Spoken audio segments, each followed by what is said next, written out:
بسم اللہ الرحمن الرحیم۔ السلام علیکم۔ ابھی ہم ڈسکس کرنے جا رہے ہیں مطالعہ پاکستان میں پاکستان اور عالمی برادری کہ پاکستان کے جو دوسرے ممالک ہیں ان کے ساتھ کیسے تعلقات ہیں، چاہے وہ ممالک مسلم ممالک ہیں یا غیر مسلم ممالک ہیں، ہمسایہ ممالک ہیں یا دور دراز میں جو ہے نا وہ ممالک آتے ہیں۔ تو اب ہم سب سے پہلے دیکھتے ہیں پاکستان اور عوامی جمہوریہ چین کے جو تعلقات ہیں وہ کیسے ہیں۔ پاکستان اور چین جو ہے یہ ہمیں پتہ ہے کہ یہ ہمسایہ ملک ہیں اور ان کے باہمی تعلقات شاندار روایات اور قریبی دوستی پر مبنی ہیں۔ اکتوبر 1949 میں عوامی جمہوریہ چین کے قیام کے بعد چند ماہ بعد ہی پاکستان نے اسے تسلیم کر لیا اور بعد ازاں جو ہے اس کی سفارتی جو ہے وہ تعلقات بھی اس کے ساتھ قائم کر لیے۔ اب یہاں پہ امپورٹنٹ جو آپ نے چیز نوٹس کرنی ہے، جو آپ نے یاد رکھنی ہے ساتھ میں، وہ ہے پاکستان اور عوامی جمہوریہ چین کے جو تعلقات ہیں ان کو آپ نے جو ہے نا وہ انڈر لائن کرنا ہے۔ یہ جو ہے اس میں آ رہا ہے نا کہ کب جو ہے وہ چین بنا تھا، تو وہ چین بنا تھا اکتوبر 1949 میں۔ پھر آتا ہے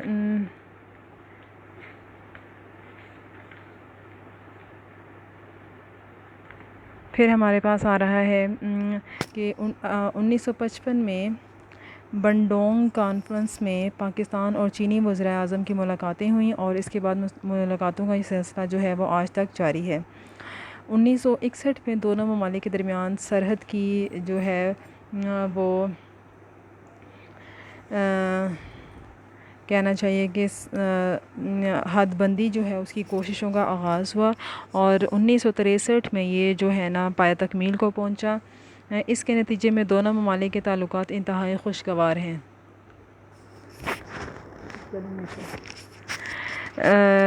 اور تجارتی معاہدوں کی راہ جو ہے وہ کھلی ہے۔ نیز پاکستان کی ہوائی کمپنی نے بیجنگ میں ہوائی سروس بھی شروع کر دی ہے۔ فروری 1964 میں صدر پاکستان نے چین کا دورہ کیا، جس میں چین نے کشمیر کے پرامن تصفیے کے لیے پاکستان کے موقف کی حمایت کی۔ 1965 کی پاک بھارت جنگ میں بھی چین نے پاکستان کی حمایت کا اعلان کیا اور اس کے دفاع کو مضبوط بنانے کے لیے اسلحہ بھی فراہم کیا۔ یعنی کہ یہ اب آپ نے نا ایئر وائز دیکھنا ہے کہ شروع میں تعلقات کیسے تھے، بیچ میں جو ہے جب پاکستان پہ کوئی ایسا ٹائم آیا تو پھر اس وقت چین نے جو ہے وہ کس طرح سے تعاون کیا۔ پھر دیکھیں چین نے پاکستان کو مختلف صنعتوں کے قیام میں جو ہے وہ فنی اور مالی امداد دی، جس کی نمایاں مثال ٹیکسلا میں بھاری مشینری کمپلیکس ہے اور اس کے ذیلی منصوبے ہیں۔ لانڈھی میں مشین ٹول فیکٹری کا قیام ہے اور اسلام آباد میں اسپورٹ کمپلیکس کا قیام ہے۔ یعنی یہ وہ چیزیں ہیں جو ہمیں چین کی مدد سے جو ہے ہم نے ان کا قیام کیا ہے۔ 1969 میں چین اور پاکستان کے درمیان شاہراہ قراقرم کی تعمیر مکمل ہوئی، جس کے ذریعے دونوں ممالک کے درمیان قریبی رابطہ قائم ہوا اور کئی وفود کا تبادلہ ہوا۔ اسی طرح دونوں ممالک کے درمیان فضائی رابطہ بھی قائم کیا گیا ہے۔ دفاعی میدان میں بھی چین اور پاکستان کے درمیان 1985 میں کئی معاہدے کیے گئے، جن کے تحت چین نے کامورا کمپلیکس اور پاکستان وار آرڈیننس کی فیکٹری جو ہے اس کی تعمیر میں پاکستان کی جو ہے وہ مدد کی۔ اس طرح صوبہ سرحد میں ہیوی الیکٹریکل کمپلیکس کی تعمیر کے لیے 273 ملین جو ہے وہ روپے بھی مہیا کیے۔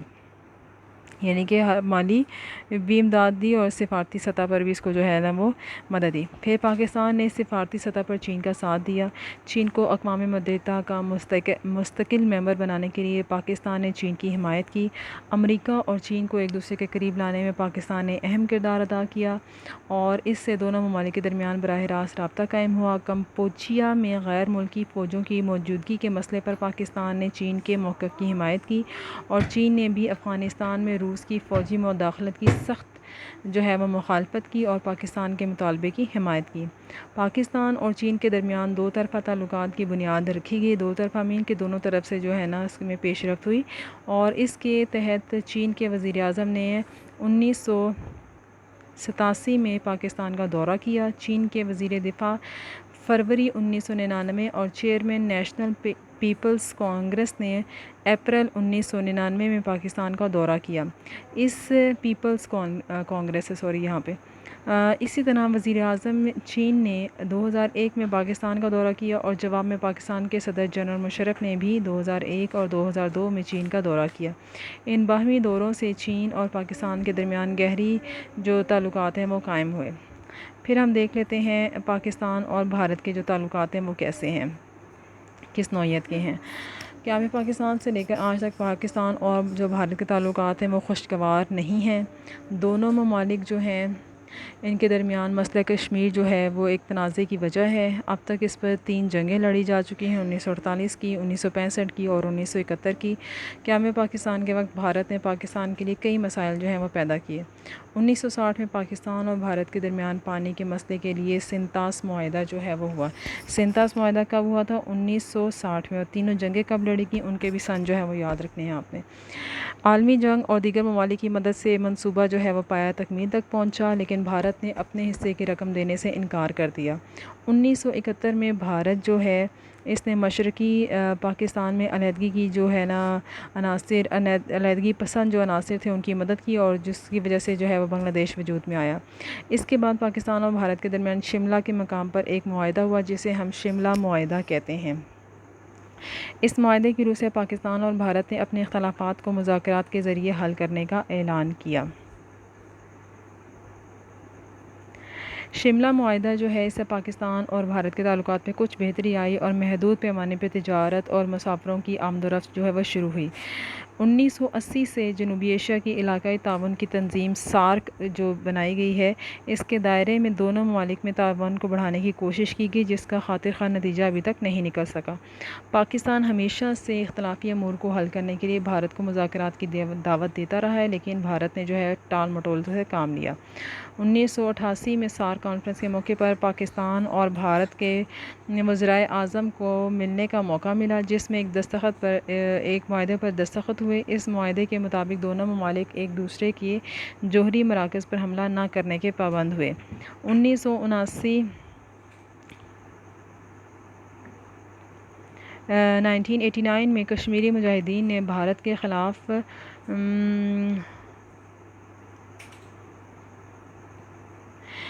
جہاد کا آغاز کیا تو بھارت نے پاکستان کو مورد الزام ٹھہرانا شروع کیا۔ پاکستان نے ہندوستان سے کشمیریوں کو حق خود ارادیت دینے کا مطالبہ کیا، جسے بھارت نے مکمل چشم پوشی کی، یعنی کہ ابھی تک وہ اس حق کو تسلیم کرنے کو تیار نہیں۔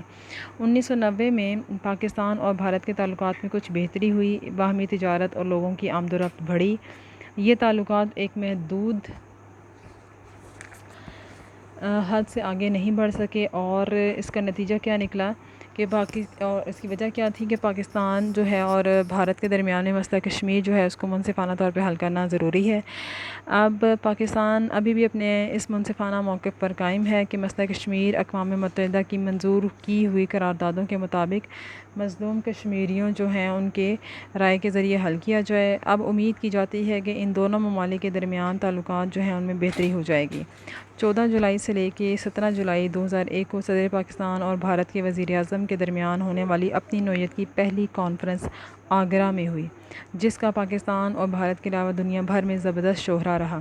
صدر پاکستان نے مسئلہ کشمیر کا موقف جو ہے بڑی عمدگی اور جرأت کے ساتھ پیش کیا، جس کو پوری دنیا نے سراہا، لیکن یہ 3 روزہ مذاکرات بغیر حتمی فیصلے کے ختم ہو گئے۔ جنوری 2004 میں سارک کانفرنس جو ہے وہ ہوئی اور اسلام آباد میں منعقد ہوئی، جس کے دوران صدر پاکستان اور بھارت کے وزیر اعظم کے درمیان مذاکرات ہوئے اور کئی سمجھوتے طے پائے اور مذاکرات کو جاری رکھنے کا ارادہ ظاہر کیا گیا۔ اقوام متحدہ کی جنرل اسمبلی کے اجلاس منعقدہ ستمبر 2004 کے موقع پر بھی صدر پاکستان اور بھارت کے نئے وزیر اعظم کے درمیان ملاقات ہوئی اور مذاکرات جاری رکھنے کا ارادہ ظاہر کیا گیا، جس کے نتیجے میں دونوں ممالک کے وزرائے خارجہ اور سیکرٹری خارجہ کی ملاقاتیں ہوتی رہتی ہیں۔ لیکن ابھی بھی اگر ہم کنکلوژن نکالیں تو حالات جو ہیں وہ اس طرف اشارہ لے کے جا رہے ہیں کہ جو ان کے درمیان میں کہنا چاہیے کہ تعلقات ہیں وہ کوئی بہت زیادہ اچھے تعلقات نہیں ہیں۔ پھر ہم دیکھتے ہیں پاکستان اور ایران کے کیسے تعلقات ہیں۔ ایران سے ہمارے جو ہیں وہ مذہبی، ثقافتی اور تجارتی تعلقات بہت صدیوں پرانے ہیں۔ پاکستان کو آزادی کے بعد سب سے پہلے جو ہے جس ملک نے تسلیم کیا تھا وہ ایران ہی تھا، اور سفارتی تعلقات بھی اس نے پاکستان کے ساتھ قائم کیے۔ 1949 میں پاکستان کے وزیر اعظم نے ایران کا دورہ کیا، جس کے جواب میں 1950 میں شاہراہ ایران نے پاکستان کا دورہ کیا، شاہ ایران نے پاکستان کا دورہ کیا اور تجارتی روابط قائم ہوئے۔ 1964 میں پاکستان اور ایران نے ترکی کے ساتھ مل کر علاقائی تعاون برائے ترقی RCD کا معاہدہ کیا، جس کی بدولت اقتصادی، صنعتی، تجارتی، ثقافتی اور سیر و سیاحت کے میدانوں میں تعاون کی بہت وسعت ملی۔ بعد میں یہ معاہدہ 1979 میں منسوخ ہو گیا۔ 1965 کی پاکستان اور بھارت کی جنگوں میں ایران نے پاکستان کی حمایت کی اور اس کو مالی اور فوجی مدد فراہم کی۔ اس طرح 1971 کی پاکستان اور بھارت کی جنگ میں بھی ایران نے پاکستان کی بھرپور حمایت کی، جس کو پاکستان ہمیشہ قدر کی نگاہ سے دیکھتا رہا ہے۔ پاکستان نے اسلامی انقلاب کے بعد ایران کی نئی حکومت کو تسلیم کر لیا۔ ایران کی اسلامی حکومت سے نہ صرف دوستانہ تعلقات رکھے بلکہ ہر میدان میں تعاون کو مزید وسعت دی۔ دونوں ممالک کے وفود نے دورے کر کے تجارت کو جو ہے وہ فروغ دیا۔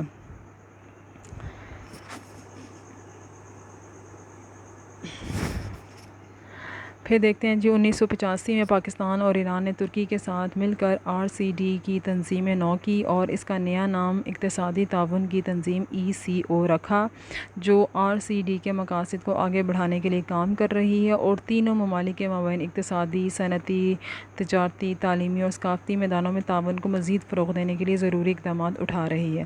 بعد میں وسطی ایشیا کے مسلم ممالک بھی اس میں شامل ہوئے۔ پاکستان اور ایران کے چیمبرز آف کانفرنس کے وفود نے ایک دوسرے کے ممالک کا دورہ کیا اور معاشی ترقی کے لیے باہمی تعاون کی پیشکش کی۔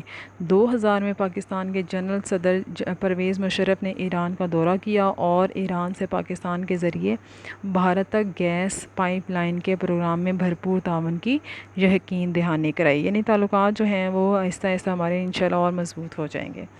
اچھا، یہ گرلس ٹاپک آپ نے as a long question prepare کرنا ہے، پوائنٹس بنا لینا، کیونکہ ایئرس کو ہائی لائٹ کر لینا، کوئی معاہدہ طے ہوا ہے اس کو ہائی لائٹ کر لینا، اور اگر جو ہے کوئی کانفرنس ہوئی ہے، کب کس کے وزیر اعظم نے پاکستان کا دورہ کیا، یہ چیزیں ہائی لائٹ کر کے نا پرومیننٹ کر کے پھر آپ نے یاد کر لینی، کیونکہ اکثر جو ہے نا وہ یہاں سے ایک لانگ کوشچن ضرور آ جاتا ہے۔ ٹھیک ہے، اس کو لانگ کوشچن کے طور پہ پریپیئر کیجیے گا، اپنا خیال رکھیے گا اور دعا میں یاد رکھیے گا۔ اللہ حافظ۔